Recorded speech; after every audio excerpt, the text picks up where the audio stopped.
I came down off the high-speed oval, and in my rearview mirror, showing up out of nowhere like Will Ferrell in Wedding Crashers, is a local sheriff.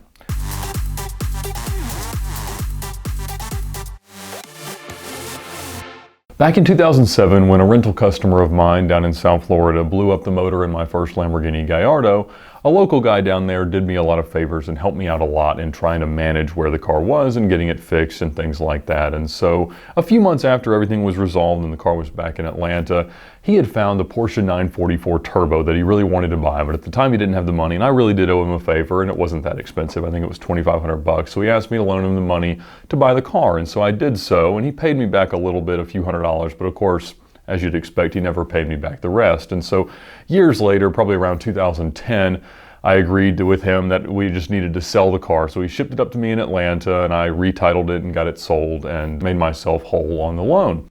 But the person I sold it to was a guy I'd known for a little while in the local Atlanta area car community, Mitch DeFrancis. And he had owned several interesting cars and had a Ferrari 308 that he's talked about here, and an M5 I'd helped him buy that was originally, I think, a Brazilian car. So a lot of cool stuff. But he bought the 944, fixed it up a little bit, drove it, and sold it.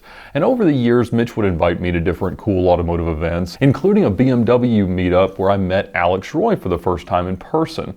He was doing his book tour probably in 2007 or 8. And Mitch had organized a world record for the longest on-road procession of a single make automobile.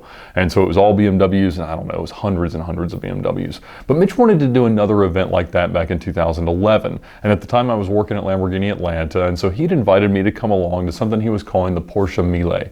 And he wanted to set the record for the most Porsches moving on track at the same time. And he called people from all over and had tons of really, really cool cars coming in, and he had a helicopter coming in to film everything. And so it was going to be a really fun thing.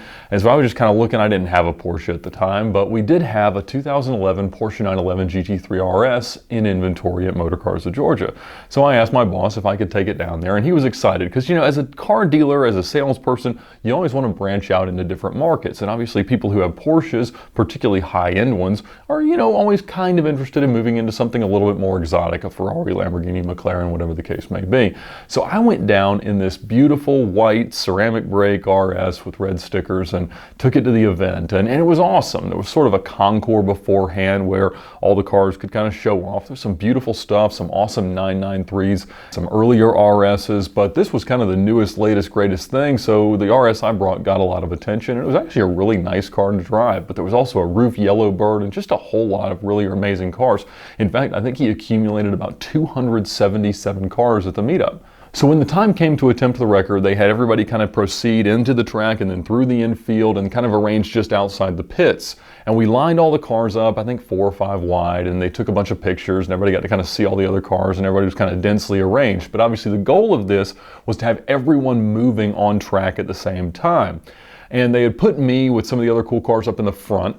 And we had been told there were going to be a few laps around the track, some at, you know, pretty decent speed. I was arranged, you know, right there in the front, just sort of waiting on them to go. The car was warm, the tires were good, and, you know, I was just kind of just excited to go out on a high-speed banked track. So everybody's kind of in their cars, ready to go, and the guy who was sort of organizing, ready to kind of drop the flag, said, "Go." And I responded like a slapped thoroughbred and just blasted off in the 911 and was going around and just kind of kept blasting through gears, and, you know, had all the space in the world in the very front of the pack, and got up to, you know, 140, 150, 60. I think I hit about 170 miles an hour. And I kind of, you know, looked as I could see towards the other side of the track, and no one else was moving. And I had certainly been instructed to go, and I knew that was sort of the game of the day. But as I circled around to get back to the grouping of cars, I came down off the high-speed oval, and in my rearview mirror, showing up out of nowhere like Will Ferrell in Wedding Crashers, is a local sheriff with his lights on behind me on the track. Now, I don't know where you pull over on a racetrack, but I just sort of went to the back of the procession and, you know, rolled the window down, shut the car off. And he came up to me, and I didn't really know how this was going to go. It was obviously a pretty new experience, and as you'd imagine, kind of responds with, "What do you think you're doing?" And I said, "Well, I'm driving this Porsche on this racetrack." He said, "Well, why are you driving it like that?" I said, "Well, I think that's how you drive on a racetrack." He said, "Not today, it's not." And I said, "Well, sorry." And he said, "Well, I've got to escort you off the premises now." So I was kicked off a racetrack for driving too fast in a Porsche at a Porsche track event. And it was actually a pretty good thing, because even though it was a little bit of an unceremonious eviction from the track, I did need to get back up north to the dealership. So it was a good time to get out of there, and everybody enjoyed the sound and the sight of seeing me blast around, they said. Everything went okay, and didn't get any more trouble on the real road, and he didn't even ask for my license or registration.